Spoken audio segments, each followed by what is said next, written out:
from Nevada introduced the United States Call Center Worker and Consumer Protection Act to protect American call center jobs from being outsourced overseas. In recent years, many call centers operators have shifted operations overseas and shut down or downsized their U.S. operations. The Beaver County Chamber of Commerce announced that Lance Grable to be its next president. Lance's career experience in the public and private sectors, as well as his deep knowledge of Beaver County, will bring significant benefits to the chamber members and community at large. In partnership with the Pittsburgh Pirates, the U.S. Army Corps of Engineers Pittsburgh District will host their Water Safety Night at PNC Park May 11th. The event intends to promote safe practices on our waterways as the summer recreation season begins. For the game, members from the Pittsburgh District and other waterway partners will set up interactive displays and games on Federal Street to promote life jackets, water safety, and safe boating practices to the public.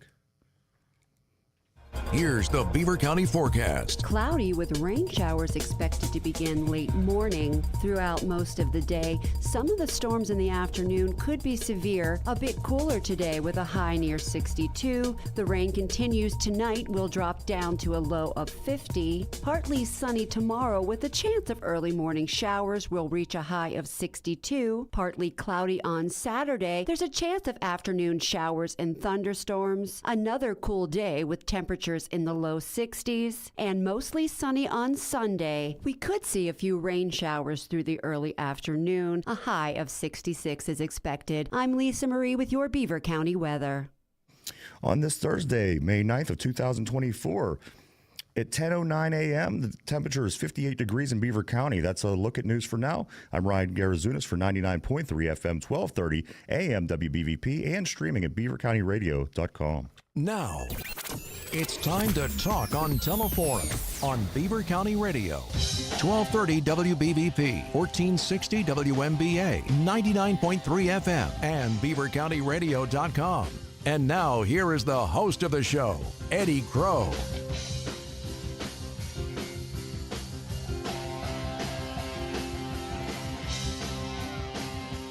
It is Teleforum. It is hour number 2. I told you it was going to go fast, and it absolutely has. Josh Kale, 15th District State Rep, and Jim Marshall, 14th District State Rep, were my guests the last hour.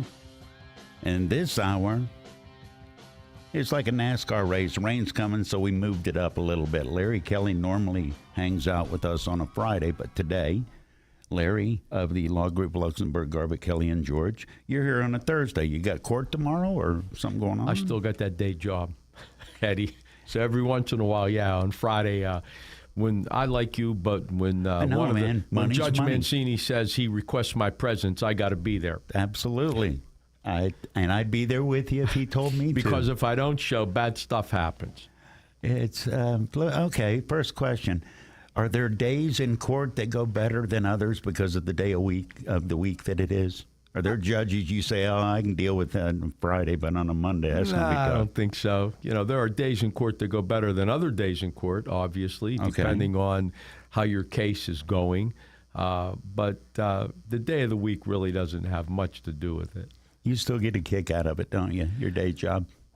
I do. You know, being a trial lawyer, I think is still the closest thing to athletic competition, and seeing I don't get much athletic competition anymore, being a trial lawyer is the next best thing.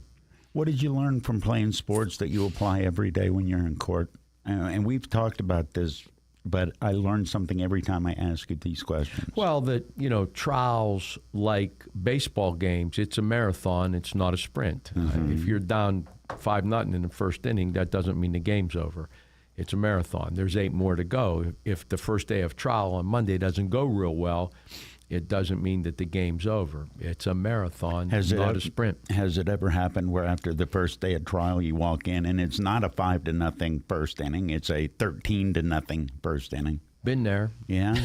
How do you regroup? Well, there's strengths and weaknesses in all of your cases, and you just got to make sure that the jurors keep their eyes open and their minds open and listen to all of the evidence before making a decision. However, statistically, it has been proven that if you can get the edge in opening argument, that you can maintain that edge throughout the course of the trial. And I don't have many gifts, Eddie. You probably know that better than most, but God gave me this gift to be able to speak and convince people. And so I find that that's an advantage that I'm not behind 13-0 after the opening statements. Larry Kelly with the law group Luxembourg, Garbutt, Kelly and George. That's lgkg.com. Do you know when the opening argument went well for you? What are you looking at to walk off and say, okay, that was pretty good? I don't read the tea leaves. Okay. I don't. Some attorneys watch the juries for the entire trial. I believe that's invading their province, their space. I'm not eyeballing them. I'm worried about presenting my case. I'm worried about my witnesses. I'm worried about my own demeanor more than what the jury's doing. But after you've done this over 100 times, as I have, you have a pretty good feel when it goes in right. And I've learned not to overstate my case in opening argument, because whatever you say there, you're going to have to prove it up. And I've learned to keep it simple. In a medical malpractice case, which we do a lot at Luxembourg, Garbutt, Kelly and George, I've learned through bitter experience that the more I got to talk about the medical evidence, the less chance I have to be successful on behalf of my client. When you look at a jury, do you want them taking notes? Do you want some of them taking notes? Well, they're not required. They're able to take notes if the trial's going to last longer than 3 days. That's the rule in Pennsylvania. I don't care if they take notes or not. Are they not allowed to take notes if it's a 1 day? Yeah, I think the rule is 3 days, and they're not required. They're permitted to take notes. Here's what I've learned. The jurors don't necessarily remember what you say as a witness, so all of those notes, but they remember how you say it. They don't remember so much what you say. When they go back into the jury room, they remember how you say it. That Eddie Crow, he's a nice guy. Is that what they remember? They'll find a reason to believe you. I kind of liked that guy, so he's probably closer to the truth. They may not say it that way, but Right. certainly they'll believe it that way. Right. There's, again, trials are credibility contests. I've learned that. Larry Kelly, Luxembourg, Garbutt, Kelly, and George, we want to be the most credible people in the room, which means that sometimes, if somebody says that this is a fact and that fact doesn't bode well for you, yeah, you're correct. That's right. How quick can you lose a jury? In the first 5 minutes. Really? Yeah. Is there a sign? Do they just stop paying attention to you, or is it a body language thing? They watch everything you do. Yeah. They watch how you walk in. They watch the interaction that you have with your client. They specifically watch everything that your client does, everything. And so therefore, I don't always bring my client into the courtroom. What would stop you? You're representing me. Am I going to be a good client to show as a prop to the jury? Well, I think you are. I think you are, because you're a nice guy and you're articulate and you're certainly straightforward, honest to a fault. But I think that bodes well. However, if you were horrifically injured, catastrophically injured, the jury sees you on the first day and they may gasp. But on day 2, it's not as impactful. On day 3, they don't even see you. And so therefore, kind of learned we don't bring them in every day. Is it a weird thing where the second or third or fourth day you would see somebody like that, the thinking is, well, okay, it's horrible, but they're getting around. They showed up a third or fourth day. Well, no, you get used to it. Is that what it is? You get used to seeing horrifically people injured. I had a case, and I think we talked about this in Pittsburgh one time, medical malpractice case, an arterial line, a line that they stick in your arm, blocked the artery, and as a result, the girl lost her fingers. And so I brought her in the first day of trial and, said, She was probably about 6 or 7. She was sitting with her parents, and I brought her in the first day of trial in opening argument and said, "This is my client," and introduced her. And she ran from her parents and jumped into my arms. That certainly didn't hurt. Done deal. But the jurors couldn't see her fingers, okay? They couldn't. On the last day of trial, we had admitted into evidence pictures of her hand, and purposely I did not show it to the jury. And in closing argument, I brought those pictures out because they were admitted into evidence and showed it to the jury, and they almost jumped out of their seats to see it. And the verdict with the delay damages was $1 million in that case. You did the Jaws shark. You don't see the shark in Jaws until way late in the movie. You let it sit there and brought it out for effect. Yeah. How much of it being a trial lawyer is being an actor? I don't think, buddy, you better be real. Right, right. You better Sure. be real. But there's a little bit good of that. actor. There's a little bit of that. There is. There's a little bit of that. You know, you can get emotional, not too emotional. You can get mad, but not too mad. You know, you can show anger, but not too much anger. So there's a little bit of that, right? It's got to be real. How long did it take you to learn that? Because I've seen you get wound up. It's difficult to imagine you getting mad and not showing mad. Well, there's this guy that lives inside of me Uh-huh. that I don't like to let out of his house, because when he only comes out about once every 5 years, and when he does, it's pretty crazy, because I can get. As a young man, I was a very emotional young man. Passionate. Well, emotion. My dad, Fred Kelly, wasn't a formally educated man, but I always say the expanse of his wisdom was infinite. And he described me after a baseball game where I decided I was going to fight everybody in the stands on the other team. Oh, right on. He described me as an emotional cripple. I still remember that. And that was about 50 years ago. And it stuck with you. I still remember it. So, you know, I think I started learning it as an old age. You know, there's the old saying, whom the gods wish to destroy, they first make angry. So I try to control my emotions. But I'm not always real good at that. Clients like it, but it doesn't always bode well in their favor. Do judges like it? Not necessarily.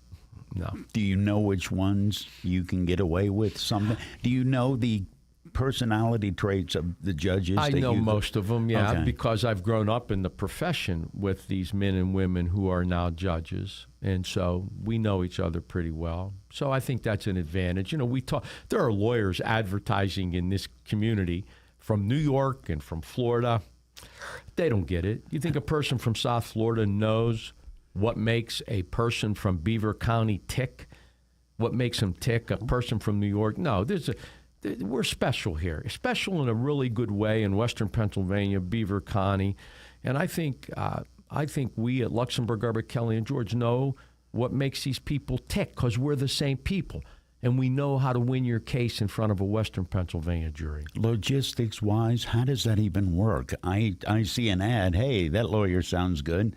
He's in New Mexico. Is he licensed? It's they a farm Florida it out? law firm. They hire a young person in Western PA. They farm it out. Yeah, basically. Yeah, same thing in New York. And those people don't get us. They don't get us. Listen, whether it's Larry Kelly and Luxembourg, Garbutt, Kelly, and George, if you got a case in Beaver County, I suggest you hire a Beaver County attorney, because if you don't, you're not giving yourself the best chance to be successful. You have trials in Beaver County. You have trials in Allegheny County. How are they different? That's a good question.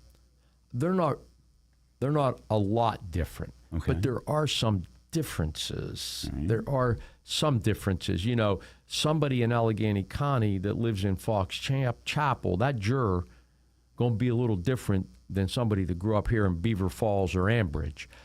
So Okay. the difference in the jury pool is a little bit different.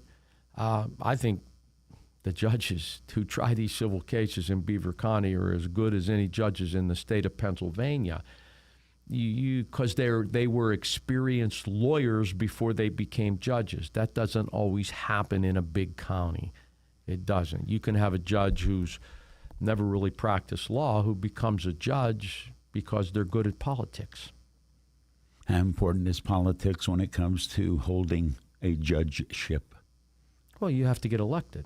Mm-hmm. You got to get elected. So you better understand it. But let me tell you about Beaver County. Okay. They get it. They make sure that they put the lawyer, the bar association, they make sure that they put the lawyers who have the experience, who have the qualifications to be a judge, to be in that position and win an election. There's no guarantee, but the bar association works to make sure that happens. I got a call 6 months ago, maybe a little bit longer. Larry Kelly, a lawyer, called me, who I know, grew up in the profession with. Somebody said, you have an interest in being a judge. And I said, that might be rumor. But had I said yes, I considered it an honor that they called me. They were prepared to... They were feeling you out. Well, they were prepared to support me. Okay. You know what I mean? Because in Beaver County, the Bar Association does a great job in making sure that the people who sit as judges are real lawyers who have had enough experience that would qualify them to sit in that position. They've lived what they might see as a judge. Yes. So when are you gonna run for judge? No chance. Why? I don't like politics, Eddie. I don't. But they're beating a path to your door. I'm way too old now, cause. But your give a damn's busted when you get to a certain age. That's the kind of person I would want to run. Yeah. Seriously, no consideration. Yeah. Would the job be interesting to you? Remove how you get the job. I think because of my experience, especially in the civil section, I could bring a lot to it's like a referee. Mm-hmm. I make the same analogy. A good basketball referee only blows the whistle when he or she absolutely has to. A good baseball official does not look for calls. As a judge, and I've sat in judging capacities in my role as a judge on the Pennsylvania Disciplinary Board, I let the lawyers try their case. I don't interject. I only blow the whistle when I absolutely have to. And there's no shenanigans here. No shenanigans. We're going to stay on point and stay on the facts. If you're trying to bring up stuff that has nothing to do with this case, we're not going to do it. But again, I'm not going to blow the whistle unless I absolutely have to, and let the lawyers try their case. What would the point be of bringing up something that has nothing to do with the case? Well, there was one case, I think a lawyer, my client was like 50, and they wanted to bring up the fact that this guy smoked marijuana when he was 20 years old in college. You think that has anything to do with his 3 back surgeries? No. Well, but they do it to try to diminish the credibility of the victim. And we went up the sidebar, kind of an motion in limine, which is a motion before the court, and we were arguing before the court. I said, Judge, this has nothing to do with the case, but I'll tell you what, I'll make you a deal. I'll let him ask the question. If I can then put lawyer so-and-so on the stand right after and ask him the same question. Uh-huh. Did he do anything in college that he regrets? And marijuana's legal, right? It's legal. That went away, didn't it? In a lot of states. So, but that's the kind of stuff I'm talking about. Larry Kelly is with the law group Luxembourg, Carpet, Kelly, and George, and we talk usually on a Friday. Glad he's here on a Thursday. I got more questions about weed and when we can talk about it after the news.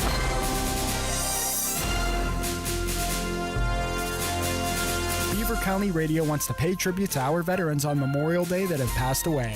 We are asking anyone who would like to pay tribute to a veteran that died in the line of duty or any veteran who has passed away to email a picture along with their name, years of service, and what year they passed away to fsparks@beavercountyradio.com. On Memorial Day, during live mic and teleform, we will periodically read the names of those veterans on the air to honor them. Beaver County Radio's Memorial Day tribute to our veterans is being brought to you by Patriot Home Care, Al's Corner, McGee Heating and Cooling, Alvarez Hunt Funeral Home, the J&J Spratt Funeral Home, and Beaver County Radio. When accidents and injuries happen, you need the experience and insight of the legal team at Luxembourg, Garbett, Kelly & George. Since 1934, they've been committed to the physical and financial recovery of personal injury victims. Attorney Larry Kelly. At Luxembourg, Garbett, Kelly & George, we have a culture. And that culture is that we're not going to get out-lawyered. We're going to make sure that we know the law as well as anybody. You don't even have an idea what facts are important until you know the law. Once we identify the law, we know what facts will determine the outcome of this case, and then we go out and investigate those facts to make sure that we have a factual pattern that is supported by the law that could lead to a successful outcome for our clients. For your initial consultation, call the law firm of Luxembourg, Garbett, Kelly & George at 724-658-8535 or online at lgkg.com. Luxembourg, Garbett, Kelly & George, keeping promises for over 80 years. You're listening to Beaver County Radio, brought to you live from the Fry Transportation Studios. Beaver County Radio and Fry Transportation, a winning team. 99.3 FM and WBVP, providing news, sports, and information for 76 years. Start your day with breakfast at McDonald's. Enjoy their 2 for $3 mix and match breakfast special. Whether you're on your way to work or on your way to school, McDonald's has the right breakfast for you. McDonald's breakfast. I'm loving it. The Rochester True Value, located inside the Shop and Save on the Ohio River Boulevard, is proudly serving the community. The Rochester True Value is independently owned and operated and has experienced workers who can help you with your home projects. The Rochester True Value has tools, products, and all the equipment needed for you to get the job done. The Rochester True Value inside the Shop and Save is open and ready to help with your home improvements. That's the Rochester True Value in Shop and Save on the Ohio River Boulevard. The Rochester True Value, located inside the Shop and Save on the Ohio River Boulevard, is proudly serving the community. The Rochester True Value is independently owned and operated and has experienced workers who can help you with your home projects. The Rochester True Value has tools, products, and all the equipment needed for you to get the job done. The Rochester True Value inside the Shop and Save is open and ready to help with your home improvements. That's the Rochester True Value in Shop and Save on the Ohio River Boulevard. In Beaver County, there are many great stories to tell. One such worthy story is that of the Drug-Free Aliquippa program. Now in its 4th year, the project has enjoyed great success through in-school interaction, education, raising awareness, and data analysis. Drug-Free Aliquippa has a mission to help local youth make better decisions regarding alcohol and drug use. For more information or to find out how you can get involved, visit Drug-Free Aliquippa on Facebook. Beaver County Radio's news source, 95.7 and 99.3 FM, along with 1230 WBVP, 1460 WMBA, and streaming at beavercountyradio.com. Good morning. Today will be mostly cloudy with a high of 90% chance of rain. We could expect a high of 62 degrees. We'll have a complete Beaver County radio weather forecast after this look at news. The Pennsylvania election officials say that the rate of mail-in ballots rejected for technicalities saw a significant drop in last month's primary election. That is after state officials tried to help voters avoid mistakes that might get their ballots thrown out. Pennsylvania's top election official, Secretary of State Al Schmidt, said counties reported 13.5% decrease in mail-in ballots that were rejected for reasons the state had tried to address with a redesigned ballot envelope and instructions for voting by mail. That is compared to the 2023 primary election. PennDOT District 11 is announcing the 10-day closure of the ramp carrying traffic from Route 51 on Coriopolis Road to northbound I-79 in Robinson Township. Allegheny County will begin Friday, May 10th through Tuesday, May 21st, weather permitting. The ramp carrying traffic from Route 51 to northbound I-79 will close to traffic from 7 p.m. Friday night through 6 a.m. Tuesday, May 21st, to allow crews to conduct ramp reconstruction work. Ramp traffic will be detoured. Pennsylvania House Republican leader Brian Cutler from Lancaster said Wednesday he voted against and will refuse to participate in the House Democrats' secret committee, which was advanced and approved by House Democrats yesterday. That lacks he says that lacks due process and can secretly punish lawmakers. The Aliquippa Food Co-op Steering Committee invites you to a community network analysis workshop on May 16th from 5:30 p.m. to 8 p.m. at Greenhouse Labs at 801 Franklin Avenue, Aliquippa. A CNA aims to leverage local knowledge and census data to understand who is in a community and how to effectively reach those residents. Today, Pennsylvania Senator Bob Casey, along with Sherrod Brown from Ohio, Catherine Cortez Masto from Nevada, introduced the United States Call Center Work and Consumer Protection Act to protect American call center jobs from being outsourced overseas. In recent years, many call center operators have shifted operations overseas and shut down or downsized their U.S. operations. The Beaver County Chamber of Commerce announced Lance Grable to be its next president. Lance's career experience in the private and public sectors, as well as his deep knowledge of Beaver County, will bring significant benefits to the Chamber members and the community at large. And finally, in partnership with the Pittsburgh Pirates, the U.S. Army Corps of Engineers from the Pittsburgh District will host our Water Safety Night at PNC Park May 11th. The events tend to promote safe practices on our waterways as the summer recreation season begins. Before the game, members from the Pittsburgh District and other waterway partners will set up interactive displays and games on Federal Street to promote life jackets, water safety, and a safe boating practice to the public. Here's the Beaver County forecast. Cloudy with rain showers expected to begin late morning throughout most of the day. Some of the storms in the afternoon could be severe. A bit cooler today with a high near 62. The rain continues tonight, will drop down to a low of 50. Partly sunny tomorrow with a chance of early morning showers, will reach a high of 62. Partly cloudy on Saturday. There's a chance of afternoon showers and thunderstorms. Another cool day with temperatures in the low 60s, and mostly sunny on Sunday. We could see a few rain showers through the early afternoon. A high of 66 is expected. I'm Lisa Marie with your Beaver County weather. On this Thursday, May 9th of 2024, it's 10:34 a.m. The temperature is currently 58 degrees outside in Beaver County. That's a look at news for now. My name is Ryan Garazunas for 99.3 FM, 1230 a.m. WBVP, and streaming at beavercountyradio.com. Talk about what's happening in Beaver County or around the world on Teleforum. 724-843-1888. 724-774-1888. It's Teleforum with Eddie Crow. I got a question for you. It came up during Rapping with the Reps. The topic did. Larry Kelly of the law group Luxembourg, Garvey, Kelly & George is my guest. The topic was AI, artificial intelligence. If you're a young lawyer, is that something that might be considered specializing in, or have the rules not been written yet when it comes to that? It's a really quickly developing field. Mm-hmm. We use it in our law firm. We use it. How do you use it? We use it.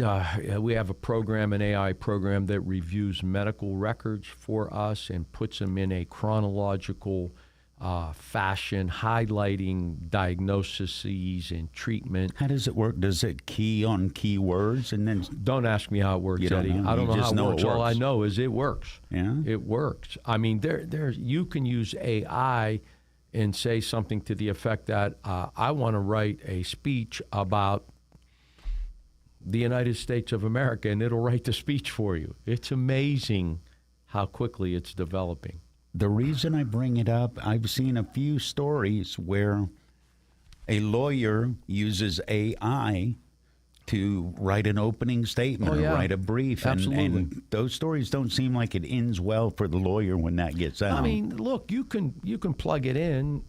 You can plug in the key words and have AI write you an opening statement. It probably wouldn't do a bad job, but, I'm a little more of a touchy-feely guy, so I'm not so sure it's going to work for me. What at Luxembourg, Garvey, Kelly & George made you get that program? Well, save time. Okay. Save time in the file. It might take one of our paralegals 3-4 hours to go through a stack of medical records that's a foot high. Mm-hmm. This will do it in 3 or 4 minutes. Does that scare productivity. Does it scare the paralegals that the machine's doing my work? Or? No, there's plenty of work for them to do. The main paralegal at my firm is my cousin, Win Hassan, who we say we've been together and we will remain together from the womb to the tomb. I've been a lawyer 40 years. He's worked with me for 35. He doesn't have a law degree, but he's the smartest guy in the law firm. And he was a All-America golfer at SRU, Slippery Rock University.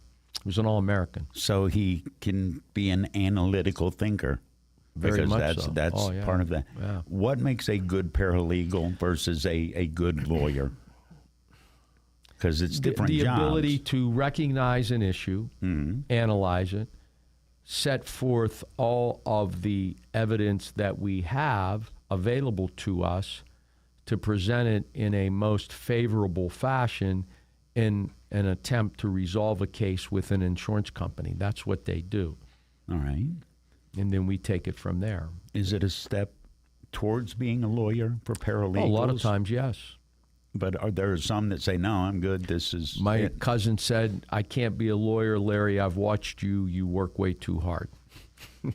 So I can't be a +2 golfer if I work as hard as you. That's what he says.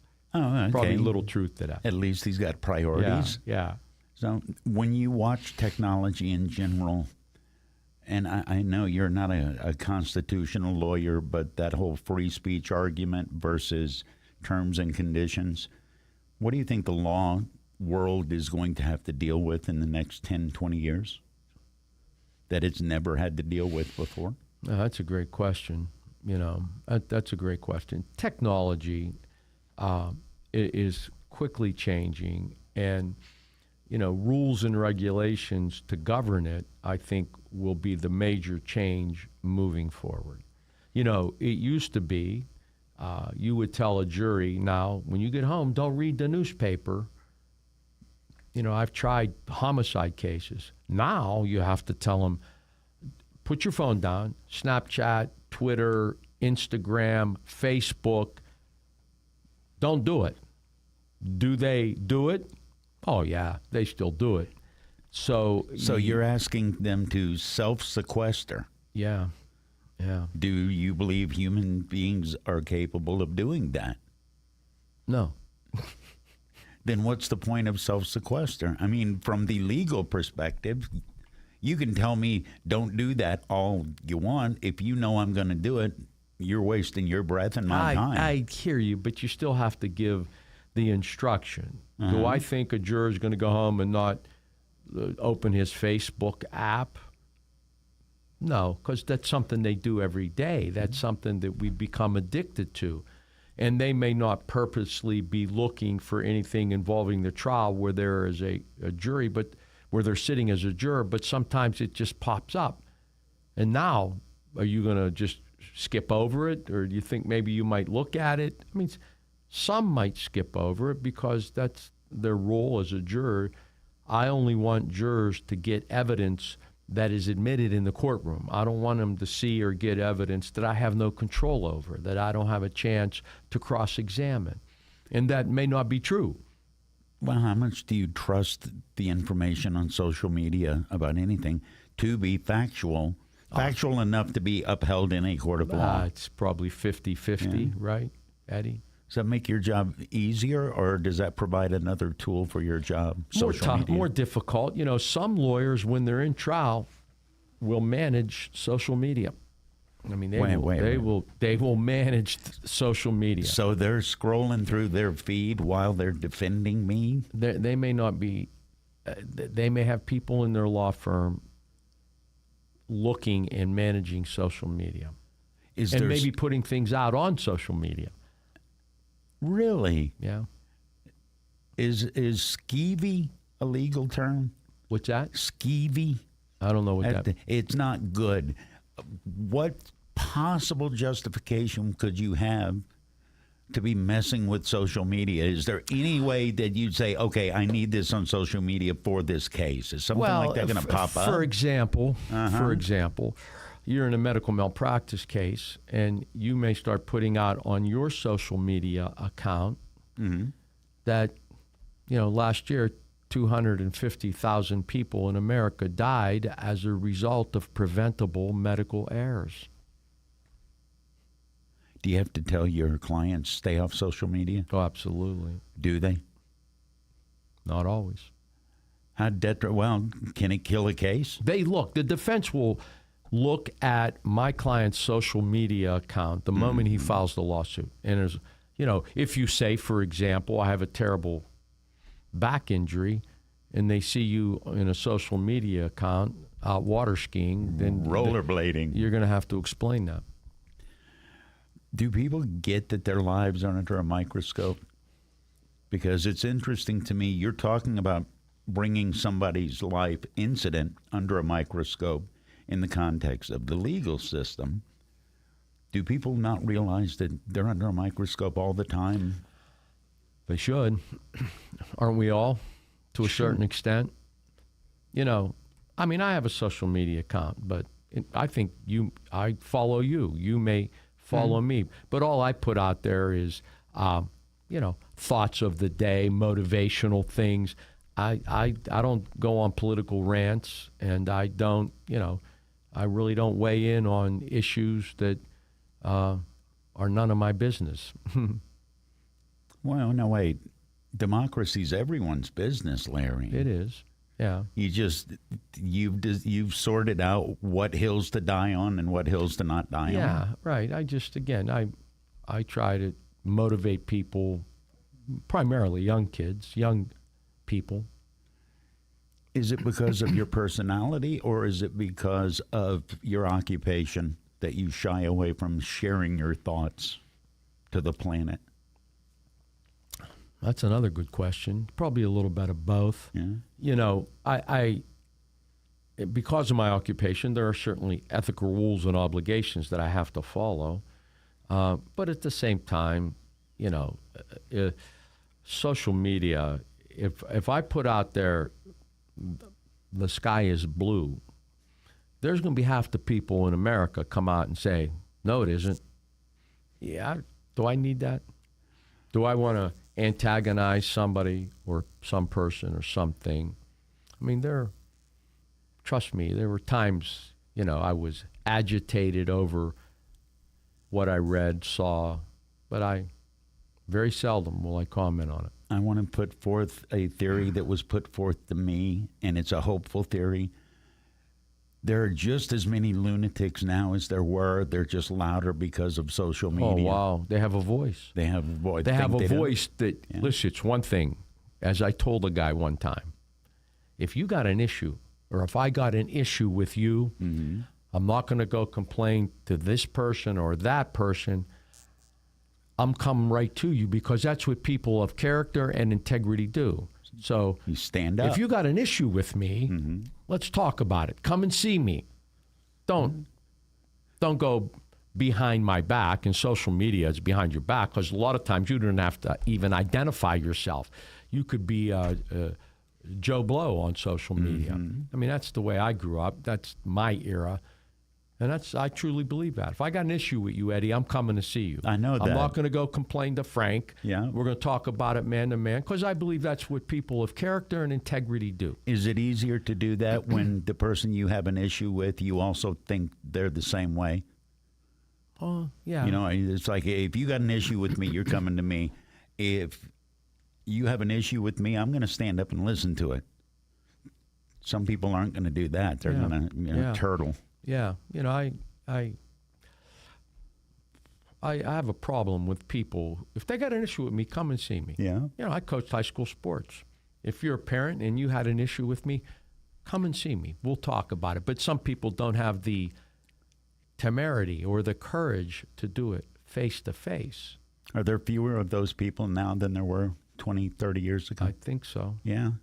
Just a guess. Okay. Why do you think so? Because I've seen it. I've seen it. I've seen it. Well, there were skeevy people 30 years ago too, though. But they had no voice. Social media gives them a voice. You know what I mean? Gives them a voice. What should I have asked you that I love when you come in because I know we're going to talk about being a lawyer, but it ends up being so many other different things. What should I have asked you that I didn't? Because there's got to be something. Are the Pirates going to get better? Oh, for God's sakes. Is Paul Skeens the real deal? He's pitching Saturday. How much pressure is on that kid? Listen, it doesn't seem to matter. This cat's the real deal. Well. When the games got bigger, he got better. Okay. You know, Eddie, that's the way I used to judge myself. I used to say, look, when we're winning 15-0, I groove it. Yeah, those tend to be my worst games. Maybe I lost focus, and I didn't care if I got 2 or 3 hits. But in a 2-1 game, I wanted to be that guy that in that game I played my best. I think that's who this kid is. You know this better than most. Every step up, there's new questions. Oh, it gets more difficult. There have been a lot of guys in AAA who have been all-stars who get to the big leagues and 4A players. They're 4A players, right? 4A, That's the term. They're right in between. But I don't think this guy's that guy. I just don't. He's too dominating. Well, let's see. How much pressure, though?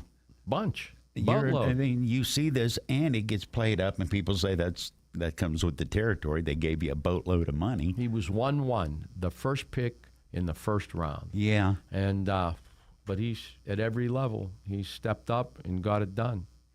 He has the right temperament. He's a dog, as I like to say. He's a junkyard dog. Yeah. I was looking for dogs, Eddie, when I was coaching. The dog in a junkyard's like the meanest dog out there. Yeah. You know what I mean? Guys that don't care if they're getting beat 15-0, they're still breaking up a double play. I'm looking for a junkyard dog. I think that's who this kid is. Okay. The social media conversation I've watched, and because he's a 1-1, like you said, the team's playing it up. It's going to be a great day when he comes to the ballpark. That's Saturday. He's coming Saturday. Yeah. What would you tell him? I mean, he's doing okay without our advice, but what would you tell?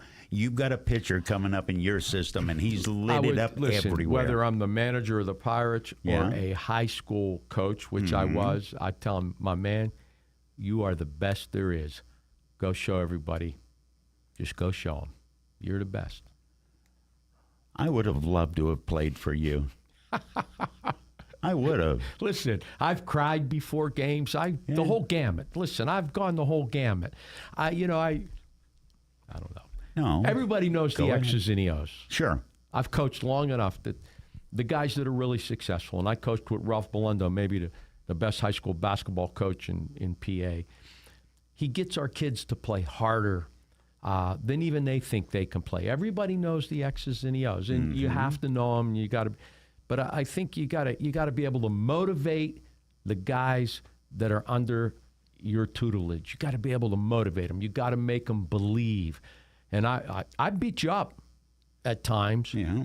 But when push comes to shove, I told you how good you were and how I believed in you, and we're going to get this done. I told you what I did before the Whitfield Championship game. We practiced the dog pile the day before the game. You did a walkthrough of the celebration you had yet to have. Right. Brilliant. And I told them when they go to bed that night to close their eyes and see it happen. And the next day, our dream became the reality. Do you think the human condition understands just what it's capable of with proper motivation?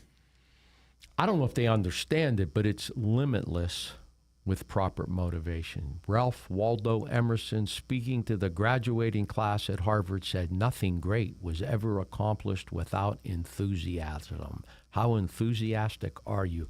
Are you fired up and ready to go? The law group is Luxembourg, Garbutt, Kelly, and George, LGKG. I'm ready to go now. I'll run bases for you. One final question, and you brought up baseball. How long is it going to take before the home plate's taken over by AI? Because there are a couple guys in the league right now. It's happening now in the minor leagues where testing. You can challenge the call. I think it's going there, Eddie. I think it's going where you just tap your head. It takes literally 2 or 3 seconds. You can challenge the call. I think it's going there. I think it is. Do you think Major League Baseball or the Umpires Association realizes that there are 2 umpires in particular that you might as well have Ray Charles back there, okay? Yes. And these are professional hitters. They know when the ball's an inch wide. balls and strikes are getting called wrong 4, 5, 6 inches wide. Are they lending their own demise to their occupation, who or at knows? least behind home plate? I don't. That's a great question, because I'll tell you this. I remember telling an umpire one time, in a local league that I played in. I said, look, I may take strike one and I may take strike two, but if I don't swing with 2 strikes on me, it's not a strike. I know the strike zone that well. I do. And I'm an amateur. These pro batters, they know the strike zone. They know it. My dad told me a story once. He was in camp with the Dodgers, and they kind of snuck down. Koufax was throwing a bullpen session. And you know how they run the string? Yes. Just pieces of string. Yeah. He said he's watching Koufax, and Koufax is missing the string by a sliver and just throwing a fit, cussing, yelling. These guys know where that ball's supposed to be. Oh, yeah. Yeah. Oh, yeah. And I still think the best pitch in baseball is a well-placed fastball. Well-placed. Up and in to knock them down, low and in to make them try and dig coal, outside if they're opening their hip. Outside corner at the knees with a little bit of movement, and you don't have to throw it 100 miles an hour. See Greg Maddux.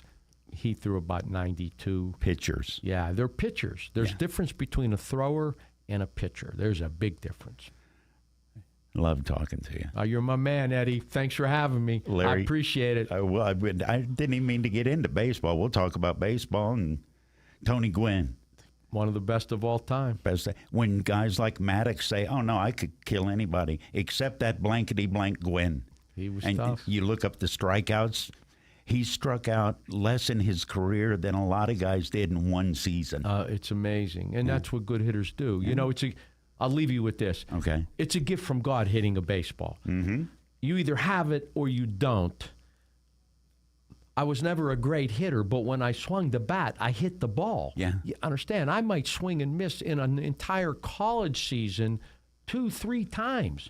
And normally it was because of the off-speed nature of the pitch. But to swing and miss as often as these guys do, it just amazes me. Yeah. We need to go to a ball game. Let's do it. All right. Larry Kelly, it's Luxembourg, Garbett, Kelly, and George. We going to a ball game. The best of Beaver County is easy to discover. It's right here on your radio. Tune in Beaver County Radio or watch the best of Beaver County live on Facebook or YouTube video this and every Thursday from 11 to 11:30.